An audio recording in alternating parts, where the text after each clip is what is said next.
Should Keir Starmer apologise to women's rights campaigners following the Supreme Court's ruling on gender? Love your calls on this. It goes on, this issue. 0207 7862 2222. In their first showdown since last week's ruling that a woman is legally defined by her biological sex, Kemi Badenoch challenged the Prime Minister to say sorry to the MP Rosie Duffield. There she is. Rosie quit Labour in part because she felt bullied over her trans views. She'd always said, you're only a woman if you're born one. This is the Prime Minister and the Tory leader facing off. So will he now apologise to the member for Canterbury, the very brave member for Canterbury, for hounding her out of the Labour Party simply for telling the truth?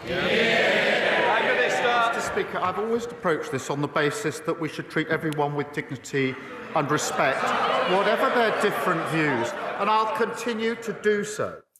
Starmer said this week a woman is an adult female, rowing back on previous comments about gender, including some directly opposing Duffield.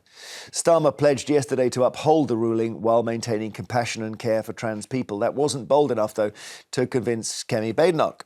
This is a question about moral courage, Mr. Speaker, about doing the right thing even when it is difficult.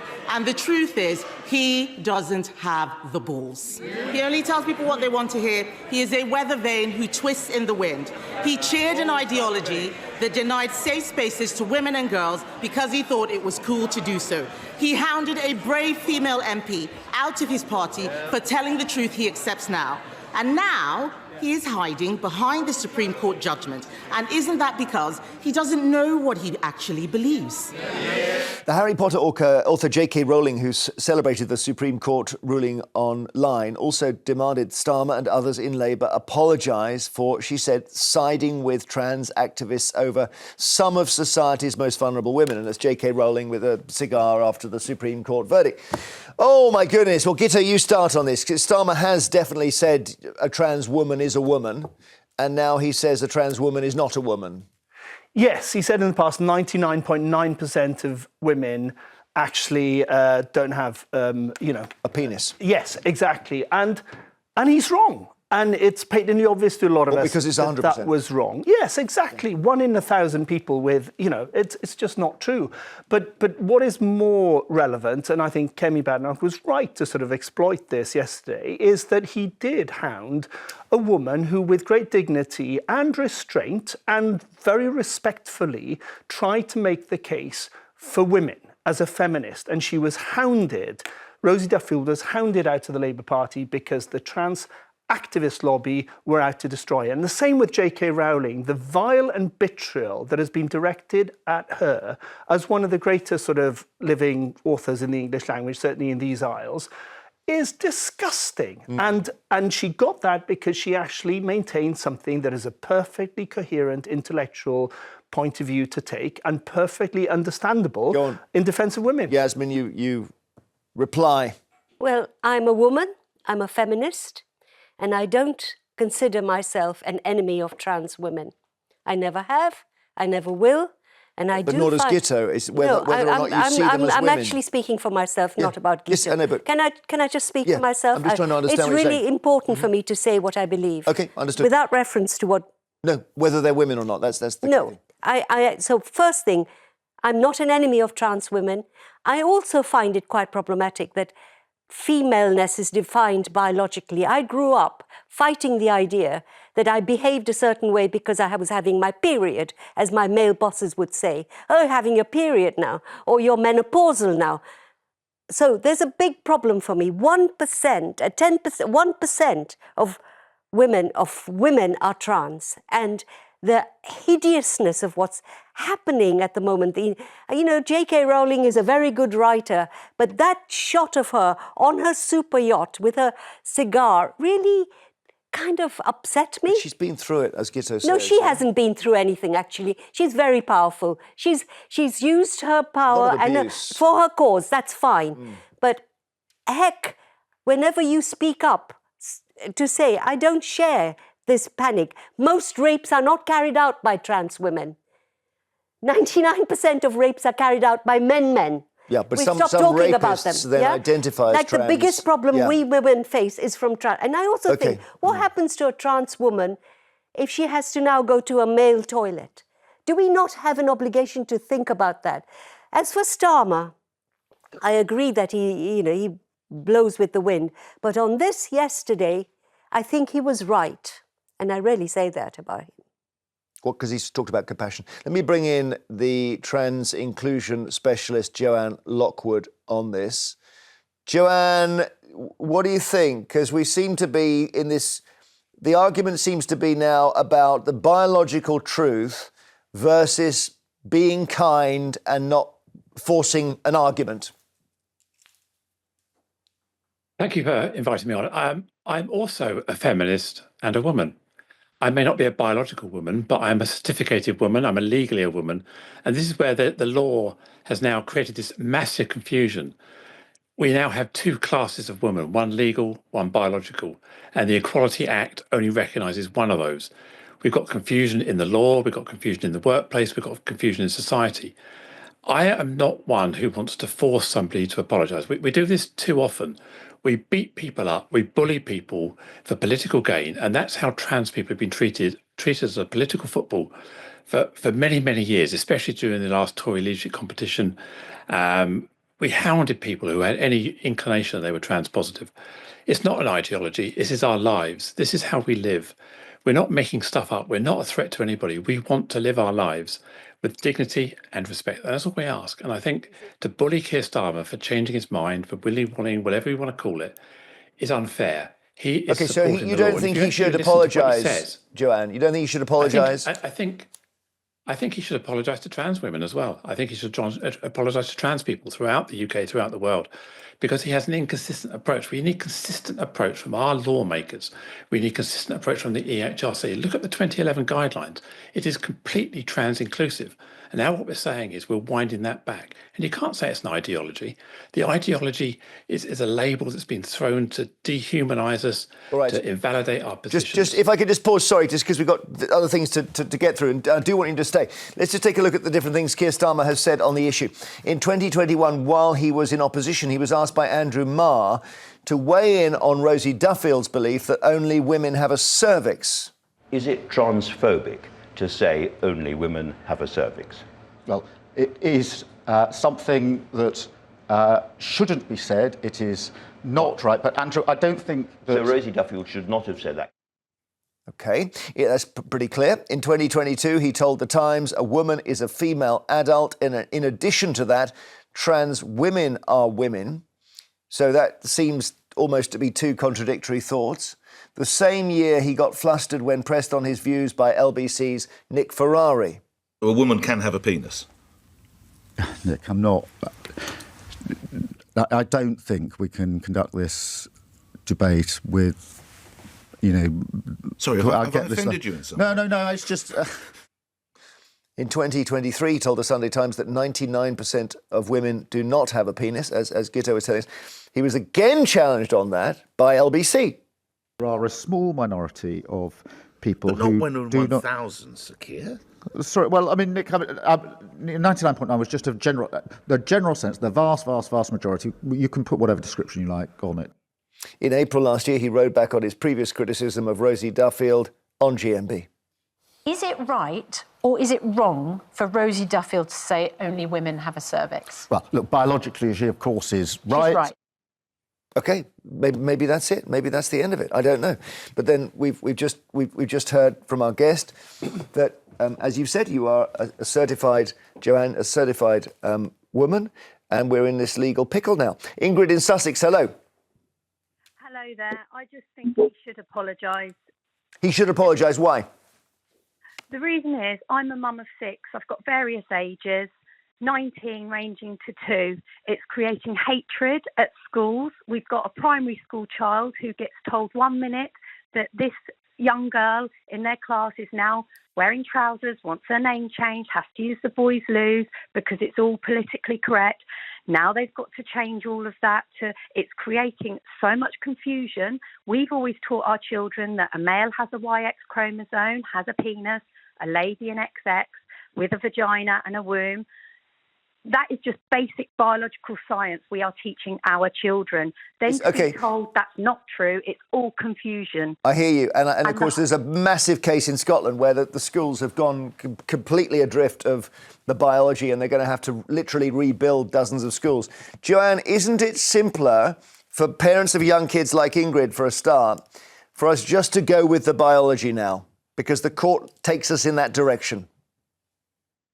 Oh, yeah. I mean, if we all walked around naked, it would be completely irrelevant. But we don't walk around naked. We walk around with clothes on. We express ourselves in different ways. So to boil down someone's identity, who someone is, by what's beneath their trousers or beneath their skirt is absolutely ludicrous. You know, to say that no woman has a penis.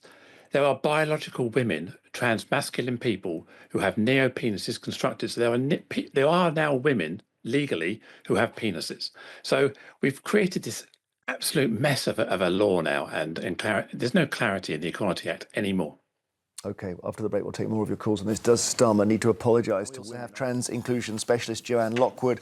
We're basically asking if Keir Starmer should apologise, because you cannot, in the last few years, you can't get a straight answer from him on what is a woman, and particularly is a trans woman a woman. And now the Supreme Court has said no, a person born male is male. Then he started to change his view, which seems weird. The Prime Minister's spokesperson said yesterday the past treatment of some activists by the trans community and allies had been clearly wrong. So we're asking whether Starmer needs to go further and issue an apology. Let's talk to Yasmin, another Yasmin in Greater Manchester. Hi, Yasmin, too. Hi everyone. Hey, what do you think? Well, I don't think Keir Starmer should apologise, because I see it's a very sensitive issue that needs a bit of thinking about. I'm thinking about myself. I think everyone's born with different things, and if somebody's born and they think they're either a man or a woman, then when they're an adult and they change over completely, so they've got the parts of a woman or all the parts of a man, then surely it's simple that they then become a woman or they become a man in their entirety, and then they should be entitled to all the things a woman or a man would have in society. I just think, what are they meant to do? You think so? Would you go as far as the Scottish government did, which was in a way resulted in the whole unravelling of Nicola Sturgeon, which is to say, if on a Tuesday you wake up and you want to identify as a woman and you're biologically male, you can do that and we will accept it? Well, not necessarily that. I think if you've gone the whole way, because I think as you're growing up, as the last caller was talking about children. I think as children you can be confused about who you are, what you are, and that should be just left to take its own course. But as an adult, I think if you fully change sexually, then surely you then are a man or a woman, because you have got those sexual organs. Well, this is, thank you. I mean, this is, Joanne, it's really interesting to me that this never really comes into the discussion, is the distinction between someone who simply identifies as female while having been born male and somebody who, like a friend of mine who's trans, who has gone the whole way and had a physical reassignment. So, nobody would know. Now, is there a difference? Well, I think what we have to be really careful is we don't create some elitism within the transgender, non-binary community where some people are more trans, better trans. I certainly support the idea of certificated gender, certificated sex. I'm not in favour of a process that is overly easy. You can't wake up one morning and say, I am.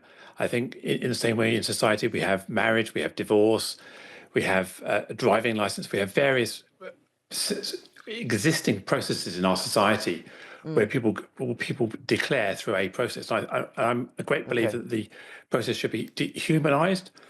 I was asking a different question. I was asking about whether what used to be called a sex change could be the bar that we use to decide somebody's sex. So if somebody who's born male has a sex change, let's call it that for a moment, just for clarity, becomes female, then we can say you are truly female. What about if that was the bar? No. Okay, let me ask you a question back. Sorry, Jimmy. Let me just answer that with a question. So how do you know what my status is. So I walk into a cafe, I walk into a cinema, I walk into a bowling alley, I use the toilet. How do you know what my status is? Are we going to dehumanize people by asking to inspect their genitals? Are we going to ask for a certificate that I keep in my back pocket to show that I've not only been certificated as a woman, but I've also been surgically altered as a woman? And we decried regimes around the world for forcing women, trans women, to be sterilized before they would be legally accepted. And now what we're saying, if I understand you, is we want to force sterilisation on people in order for them to be legitimate and good enough. Is that really what you're asking? Well, I wasn't aware I was asking for that, but you've made me think about it. Thank you. Marion in South Yorkshire, hello. Oh. What do you think? I think women are women and men are men. There's no operation on this world until they can put a uterus inside a man can it make her a woman. I missed the last bit. There's no place what, sorry? There's no... How can you make a man into a woman unless they can do a womb and ovaries? Well, yeah, I mean, I see that you see it as a kind of completely biological thing, but there are people who argue against that, say there's much more to being a woman than just your biology. When I was a younger woman, my niece, who was then at 7, 8 year old, wanted a penis for Christmas to be like a brother. She's now married with 6 children. She's been married twice. Do you think that would have been right to let her walk about like a man? OK, thank you, Marion. Ali in Berkshire, what's your situation, Ali? Hi, good morning. I've been born with a condition called Mayer-Rokitansky-Kauster-Hauser syndrome. So I was born without a cervix, uterus, and a vagina. I had to make my vagina from scratch at the age of 16. So whilst my chromosome pattern is 46XX, if we're looking at body parts in determining sex or woman or gender, then what does that make me? So we're looking at an entirely different cohort of people also affected by this ruling. And shy of actually testing newborns at birth biology, we're going to come down to body parts. And society, that's just too reckless because the only thing normal in this world is different. So we have to start believing people. And you identify as a woman? You are. What's your chromosomes are XX? You said. Chromosome 46XX. I have spent my entire life trying to define what makes me feel like a woman without body parts, moving away from that.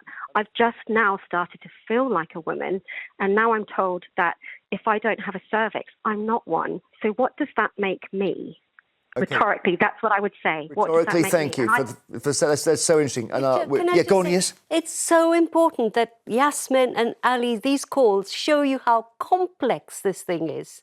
In a tiny number of cases. No, it's a very complex issue. In and a tiny number of cases. And we've just heard from Joanne. an expert. You can't reduce it to for and against. Apologise or don't apologise. Turning everything into the most simplistic. Well, that's what the court did. Awful That's terms. what the court did. I mean, we're dealing with the backwash of the Supreme Court, aren't we? Because that's what they did. Even that is going to go through a whole years and years of challenges and changes. Yeah, maybe. Yeah? You think it'll be reversed? There's clearly a backlash, but what I want to sort of combat is this idea that on the one side you believe in biological reality and on the other side you're a kind person. A lot of people accept biology and tolerance and kindness and all that. Don't want to be unkind to trans people, just want to not pretend that biology is irrelevant. OK, thanks for all your calls. Thanks as well to Joanne Lockwood for joining us. Joanne, good to see you.